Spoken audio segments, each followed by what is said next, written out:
Ready? Hello guys, আসসালামু আলাইকুম।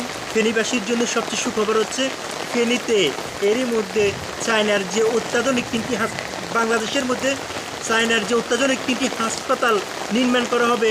এই হসপিটাল একটা হচ্ছে ফেনীতে নির্মাণ করা হবে। ফেনী মানুষের অনেক দিনের আশা পূরণ হবে বলে আমরা জানাচ্ছি। কয়েকদিন আগে আমি পোস্ট করেছিলাম, ভিডিও করেছিলাম এ নিয়ে। ফেনীর মানুষের গণদাবি, আবেগের দাবি, মনের দাবি, অন্তরের দাবি, হৃদয়ের দাবি। ফেনীতে একটা হসপিটাল চাই। চায়নার যে অত্যাধুনিক মানের এই হসপিটাল এই ফেনী জেলার ফুলগাজীতে স্থাপন করা হোক আমি চাই। কারণ ফুলগাজীর উপজেলার যোগাযোগ ব্যবস্থা অনেক ভালো। কারণ বৃষ্টির দিনে ভিডিও করতেছে আমাদের ফুলগাজী মানুষের চাওয়া আকাঙ্ক্ষা অনেক। কারণ ফুলগাজী মানুষের যে একটা চাওয়া, ওরা চিকিৎসা সেবা পাক, নিয়মিত চিকিৎসা সেবা থেকে বঞ্চিত না হোক, এটাই আমরা চাই।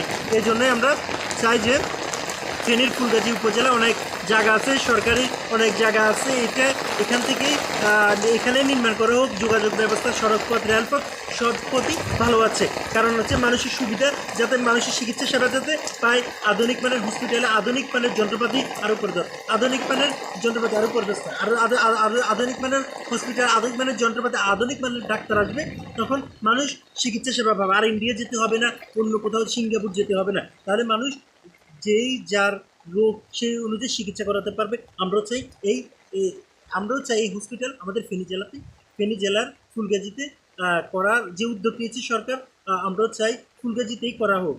কারণ হচ্ছে ফুলগাজীতে করলে যোগাযোগ ব্যবস্থা সব দিক দিয়ে অনেক ভালো।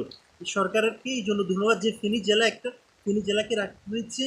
এই 3টা হসপিটালের মধ্যে একটা ফেনী জেলাতে স্থাপন করবে। এর জন্য সরকারকে আমরা ধন্যবাদ জানাচ্ছি। আমরা গতকালকেই দেখতে পেয়েছি এ নিয়ে সরকারের উচ্চ মহলে একটা খসড়া প্রস্তাব দিয়েছে যে ফেনী জেলাও থাকবে এটা হসপিটাল একটা।